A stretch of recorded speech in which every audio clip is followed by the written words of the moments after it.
Paper 6. The Eternal Son. The Eternal Son is the perfect and final expression of the first, personal, and absolute concept of the Universal Father. Accordingly, whenever and however the Father personally and absolutely expresses himself, he does so through his Eternal Son, who ever has been, now is, and ever will be, the living and divine Word. And this Eternal Son is residential at the center of all things, in association with, and immediately enshrouding the personal presence of, the Eternal and Universal Father. We speak of God's first thought and allude to an impossible time origin of the Eternal Son for the purpose of gaining access to the thought channels of the human intellect. Such distortions of language represent our best efforts at contact compromise with the time-bound minds of mortal creatures. In the sequential sense, the Universal Father never could have had a first thought, nor could the Eternal Son ever have had a beginning. But I was instructed to portray the realities of eternity to the time-limited minds of mortals by such symbols of thought, and to designate the relationships of eternity by such time concepts of sequentiality. The Eternal Son is the spiritual personalization of the Paradise Father's universal and infinite concept of divine reality, unqualified spirit, and absolute personality. And thereby does the Son constitute the divine revelation of the Creator identity of the Universal Father. The perfect personality of the Son discloses that the Father is actually the eternal and universal source of all the meanings and values of the spiritual, the volitional, the purposeful, and the personal. In an effort to enable the finite mind of time to form some sequential concept of the relationships of the eternal and infinite beings of the Paradise Trinity, we utilize such license of conception as to refer to the Father's first personal, universal, and infinite concept. It is impossible for me to convey to the human mind any adequate idea of the eternal relations of the deities. Therefore, do I employ such terms as will afford the finite mind something of an idea of the relationship of these eternal beings in the subsequent eras of time. We believe the Son sprang from the Father. We are taught that both are unqualifiedly eternal. It is apparent, therefore, that no time creature can ever fully comprehend this mystery of a Son who is derived from the Father, and yet who is coordinately eternal with the Father himself. 1. Identity of the Eternal Son. The Eternal Son is the original and only begotten Son of God. He is God the Son, the second person of deity and the associate creator of all things. As the Father is the first great source and center, so the Eternal Son is the second great source and center. The Eternal Son is the spiritual center and the divine administrator of the spiritual government of the universe of universes. The Universal Father is first a creator and then a controller. The Eternal Son is first a co-creator and then a spiritual administrator. God is spirit, and the Son is a personal revelation of that spirit. The first source and center is the volitional absolute. The second source and center is the personality absolute.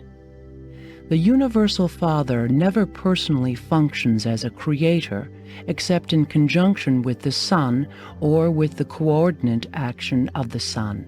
Had the New Testament writer referred to the Eternal Son, he would have uttered the truth when he wrote, "In the beginning was the Word, and the Word was with God, and the Word was God. All things were made by him, and without him was not anything made that was made."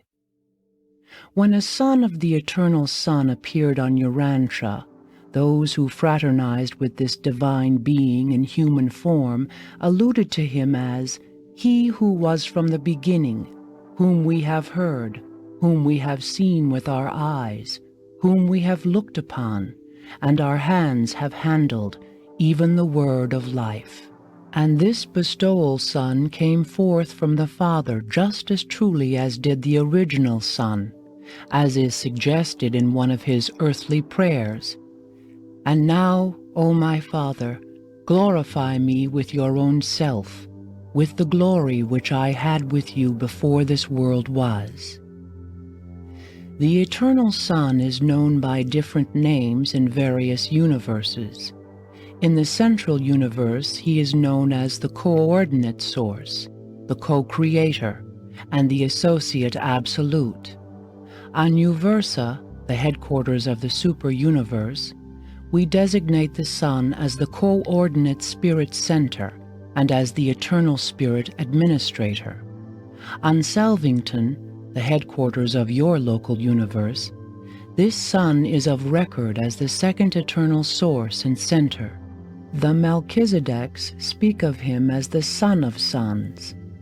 On your world, but not in your system of inhabited spheres, this original Son has been confused with the coordinate creator Son, Michael of Nebadon, who bestowed himself upon the mortal races of Urantia. Although any of the Paradise Sons may fittingly be called Sons of God, we are in the habit of reserving the designation the Eternal Son for this original Son, the second source and center, co-creator with the Universal Father of the central universe of power and perfection, and co-creator of all other divine sons who spring from the infinite deities. 2. Nature of the Eternal Son. The Eternal Son is just as changeless and infinitely dependable as the Universal Father. He is also just as spiritual as the Father, just as truly an unlimited spirit. To you of lowly origin, the Son would appear to be more personal, since he is one step nearer you in approachability than is the Universal Father. The Eternal Son is the eternal Word of God. He is wholly like the Father. In fact, the Eternal Son is God the Father personally manifest to the universe of universes. And thus it was and is and forever will be true of the Eternal Son and of all the coordinate Creator Sons. He who has seen the Son has seen the Father. In nature, the Son is wholly like the Spirit Father.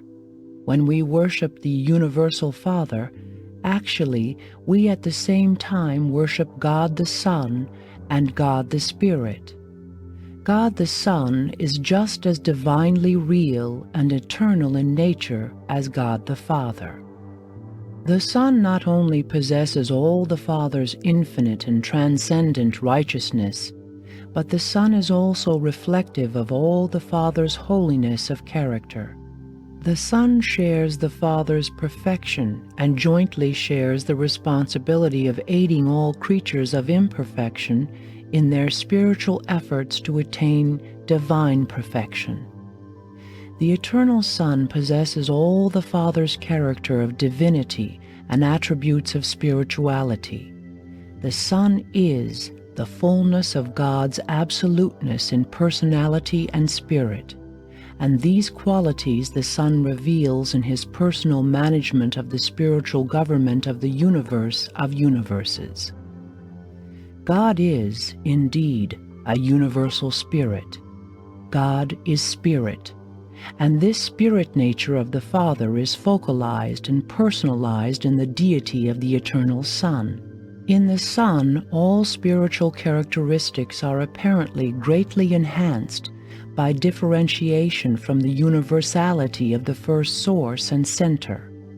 And as the Father shares his spirit nature with the Son, so do they together just as fully and unreservedly share the divine spirit with the conjoint actor, the infinite spirit.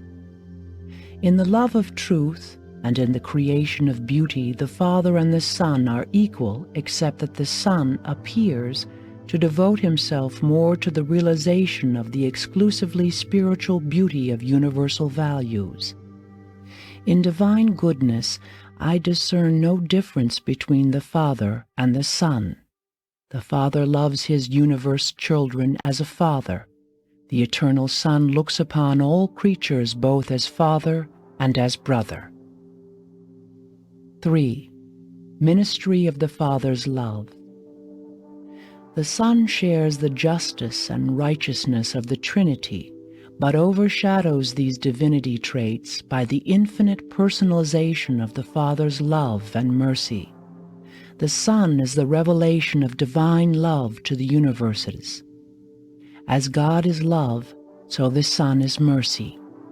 The Son cannot love more than the Father, but he can show mercy to creatures in one additional way, for he not only is a primal creator like the Father, but he is also the eternal Son of that same Father, thereby sharing in the sonship experience of all other sons of the universal Father. The Eternal Son is the great mercy minister to all creation. Mercy is the essence of the Son's spiritual character. The mandates of the Eternal Son, as they go forth over the spirit circuits of the second source and center, are keyed in tones of mercy. To comprehend the love of the Eternal Son, you must first perceive its divine source, the Father, who is love, and then behold the unfolding of this infinite affection in the far-flung ministry of the infinite Spirit and his almost limitless host of ministering personalities. The ministry of the Eternal Son is devoted to the revelation of the God of love to the universe of universes. This divine Son is not engaged in the ignoble task of trying to persuade his gracious Father to love his lowly creatures and to show mercy to the wrongdoers of time. How wrong to envisage the Eternal Son as appealing to the universal Father to show mercy to his lowly creatures on the material worlds of space. Such concepts of God are crude and grotesque. Rather should you realize that all the merciful ministrations of the sons of God are a direct revelation of the Father's heart of universal love and infinite compassion. The Father's love is the real and eternal source of the Son's mercy. God is love, the Son is mercy.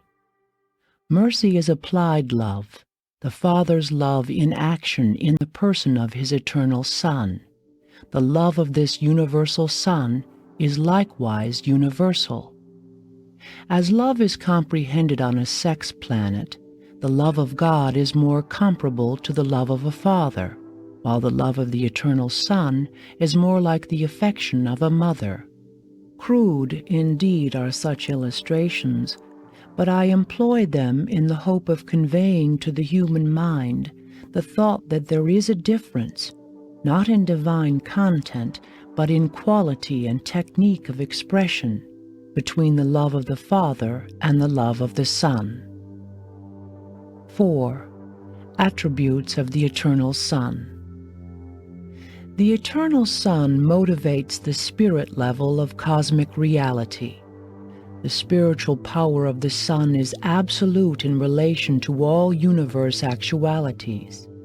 He exercises perfect control over the interassociation of all undifferentiated spirit energy and over all actualized spirit reality through his absolute grasp of spirit gravity. All pure, unfragmented spirit and all spiritual beings and values are responsive to the infinite drawing power of the primal Son of Paradise. And if the eternal future should witness the appearance of an unlimited universe, the spirit gravity and the spirit power of the original Sun will be found wholly adequate for the spiritual control and effective administration of such a boundless creation. The Sun is omnipotent only in the spiritual realm. In the eternal economy of universe administration, wasteful and needless repetition of function is never encountered. The deities are not given to useless duplication of universe ministry. The omnipresence of the original Sun constitutes the spiritual unity of the universe of universes. The spiritual cohesion of all creation rests upon the everywhere active presence of the divine spirit of the eternal Sun. When we conceive of the Father's spiritual presence, we find it difficult to differentiate it in our thinking from the spiritual presence of the eternal Son. The Spirit of the Father is eternally resident in the Spirit of the Son. The Father must be spiritually omnipresent, but such omnipresence appears to be inseparable from the everywhere spirit activities of the eternal Son. We do, however, believe that in all situations of Father-Son presence of a dual spiritual nature, the Spirit of the Son is coordinate with the Spirit of the Father. In his contact with personality, the Father acts in the personality circuit. In his personal and detectable contact with spiritual creation, he appears in the fragments of the totality of his deity, and these Father fragments have a solitary, unique, and exclusive function wherever and whenever they appear in the universes. In all such situations, the Spirit of the Son is coordinate with the spiritual function of the fragmented presence of the Universal Father. Spiritually, the Eternal Son is omnipresent. The Spirit of the Eternal Son is most certainly with you and around you, but not within you and a part of you like the mystery monitor.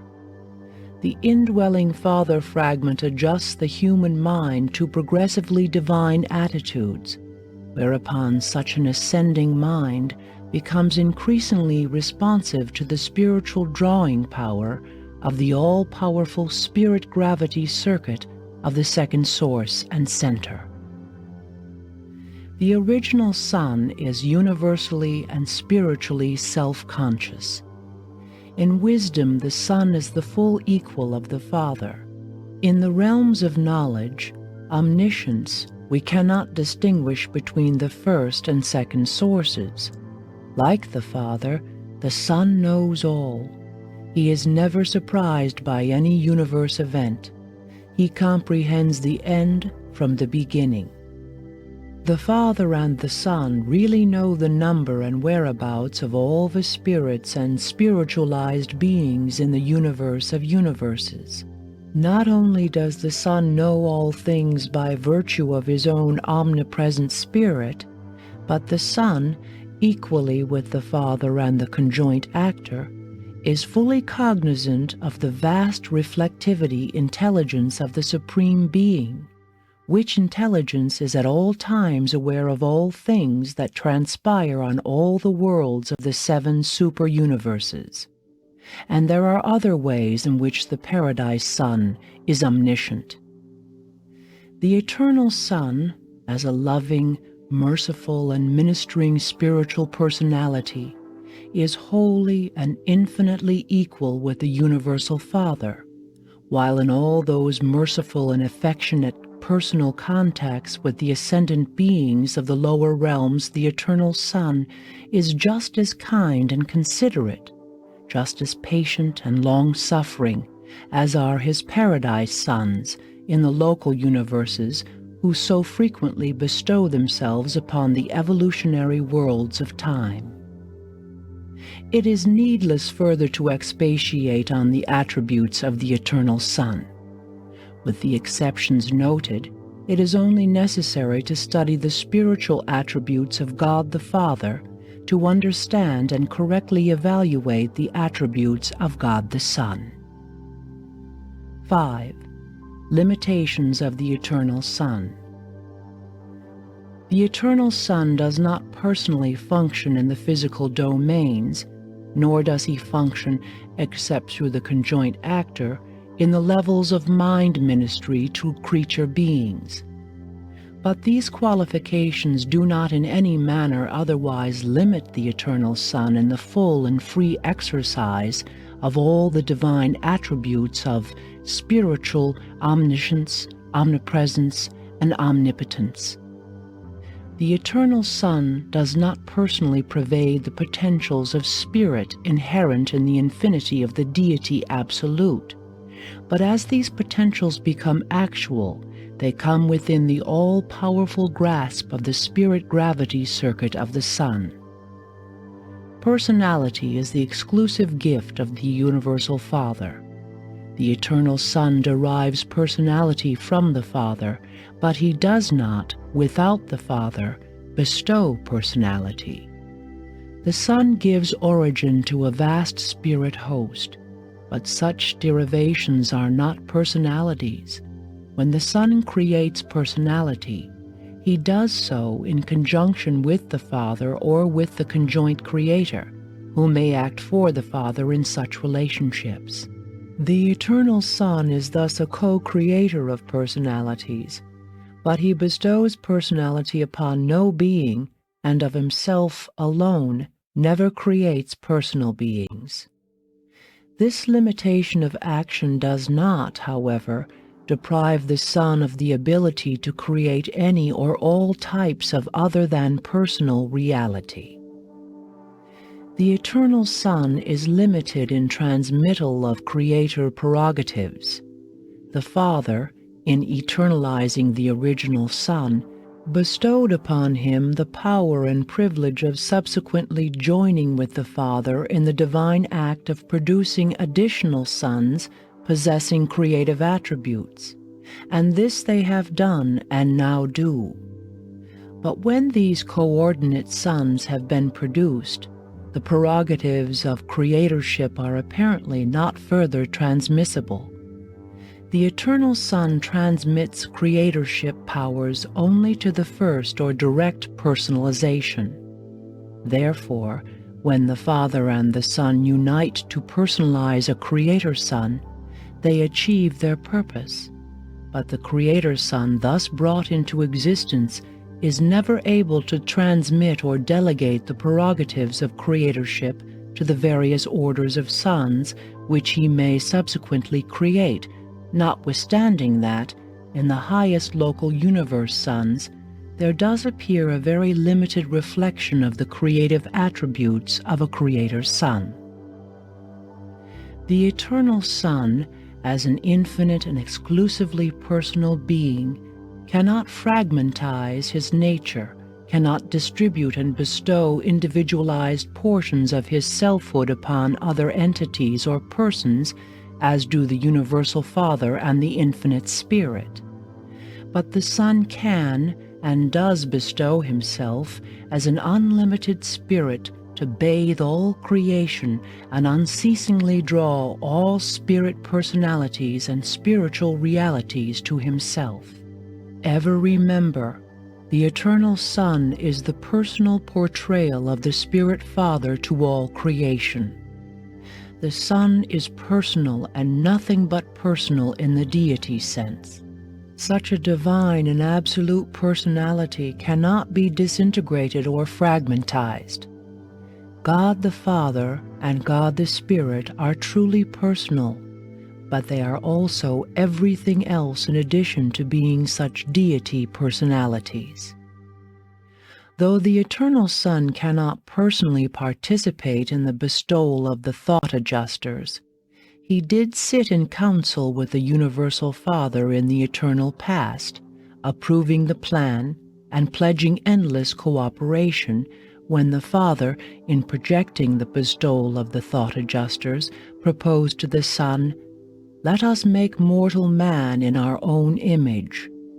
And as the spirit fragment of the Father dwells within you, so does the spirit presence of the Son envelop you, while these two forever work as one for your spiritual advancement. 6. The Spirit Mind. The Eternal Son is spirit and has mind, but not a mind or a spirit which mortal mind can comprehend. Mortal man perceives mind on the finite, cosmic, material, and personal levels.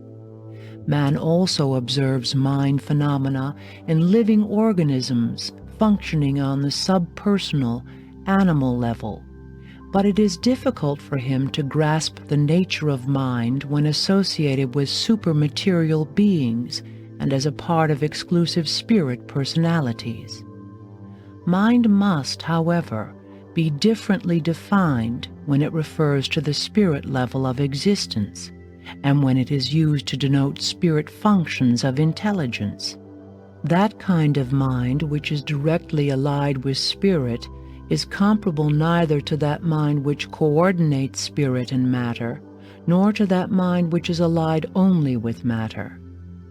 Spirit is ever conscious, minded, and possessed of varied phases of identity. Without mind in some phase, there would be no spiritual consciousness in the fraternity of spirit beings. The equivalent of mind, the ability to know and be known, is indigenous to deity. Deity may be personal, pre-personal, superpersonal, or impersonal, but deity is never mindless, that is, never without the ability at least to communicate with similar entities, beings, or personalities. The mind of the Eternal Son is like that of the Father, but unlike any other mind in the universe, and with the mind of the Father it is ancestor to the diverse and far-flung minds of the conjoint Creator. The mind of the Father and the Son, that intellect which is ancestral to the absolute mind of the third source and center, is perhaps best illustrated in the pre-mind of a thought adjuster, for though these father fragments are entirely outside of the mind circuits of the conjoint actor, they have some form of pre-mind. They know as they are known. They enjoy the equivalent of human thinking. The Eternal Son is wholly spiritual. Man is very nearly entirely material. Therefore, much pertaining to the spirit personality of the Eternal Son, to his 7 spiritual spheres encircling paradise, and to the nature of the impersonal creations of the Paradise Son, will have to await your attainment of spirit status following your completion of the Morantia ascension of the local universe of Nebadan. And then, as you pass through the super-universe and on to Havona, many of these spirit-concealed mysteries will clarify as you begin to be endowed with the mind of the Spirit, spiritual insight. 7. Personality of the Eternal Son. The Eternal Son is that infinite personality from whose unqualified personality fetters the Universal Father escaped by the technique of trinitization, and by virtue of which he has ever since continued to bestow himself in endless profusion upon his ever-expanding universe of creators and creatures. The Son is absolute personality. God is Father personality, the source of personality, the bestower of personality, the cause of personality. Every personal being derives personality from the Universal Father, just as the original Son eternally derives his personality from the Paradise Father. The personality of the Paradise Son is absolute and purely spiritual, and this absolute personality is also the divine and eternal pattern First, of the Father's bestowal of personality upon the conjoint actor, and subsequently, of his bestowal of personality upon the myriads of his creatures throughout a far-flung universe. The Eternal Son is truly a merciful minister, a divine spirit, a spiritual power, and a real personality. The Son is the spiritual and personal nature of God made manifest to the universes, the sum and substance of the first source and center, divested of all that which is non-personal, extra-divine, non-spiritual, and pure potential.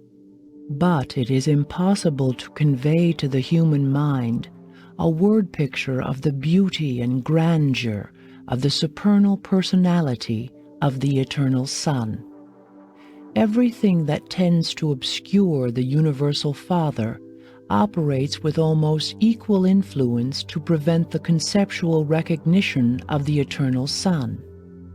You must await your attainment of paradise, and then you will understand why I was unable to portray the character of this absolute personality to the understanding of the finite mind. 8. Realization of the Eternal Son. Concerning identity, nature, and other attributes of personality, the Eternal Son is the full equal, the perfect complement, and the eternal counterpart of the Universal Father. In the same sense that God is the Universal Father, the Son is the Universal Mother, and all of us, high and low, constitute their universal family. To appreciate the character of the Son, you should study the revelation of the divine character of the Father. They are forever and inseparably one. As divine personalities, they are virtually indistinguishable by the lower orders of intelligence. They are not so difficult of separate recognition by those whose origin is in the creative acts of the deities themselves. Beings of nativity in the central universe and on paradise discern the Father and the Son not only as one personal unity of universal control, but also as two separate personalities functioning in definite domains of universe administration. As persons, you may conceive of the Universal Father and the Eternal Son as separate individuals, for they indeed are. But in the administration of the universes, they are so intertwined and interrelated that it is not always possible to distinguish between them. When, in the affairs of the universes, the Father and the Son are encountered in confusing interassociations, it is not always profitable to attempt to segregate their operations. Merely recall that God is the initiating thought and the Son is the expressionful word. In each local universe, this inseparability is personalized in the divinity of the Creator Son, who stands for both Father and Son to the creatures of 10 million inhabited worlds. The Eternal Son is infinite, but he is approachable through the persons of his paradise sons and through the patient ministry of the infinite Spirit. Without the bestowal service of the paradise sons and the loving ministry of the creatures of the infinite Spirit, beings of material origin could hardly hope to attain the Eternal Son. And it is equally true, with the help and guidance of these celestial agencies, the God-conscious mortal will certainly attain paradise and sometime stand in the personal presence of this majestic Son of Sons. Even though the Eternal Son is the pattern of mortal personality attainment, you find it easier to grasp the reality of both the Father and the Spirit because the Father is the actual bestower of your human personality, and the infinite Spirit is the absolute source of your mortal mind. But as you ascend in the paradise path of spiritual progression, the personality of the Eternal Son will become increasingly real to you, and the reality of his infinitely spiritual mind will become more discernible to your progressively spiritualizing mind. Never can the concept of the eternal sun shine brightly in your material or subsequent morontial mind. Not until you spiritize and commence your spirit ascension will the comprehension of the personality of the eternal sun begin to equal the vividness of your concept of the personality of the Creator Son of Paradise origin who, in person and as a person, one time incarnated and lived on Urantia as a man among men. Throughout your local universe experience, the Creator's Son, whose personality is comprehensible by man, must compensate for your inability to grasp the full significance of the more exclusively spiritual, but nonetheless personal, eternal Son of Paradise.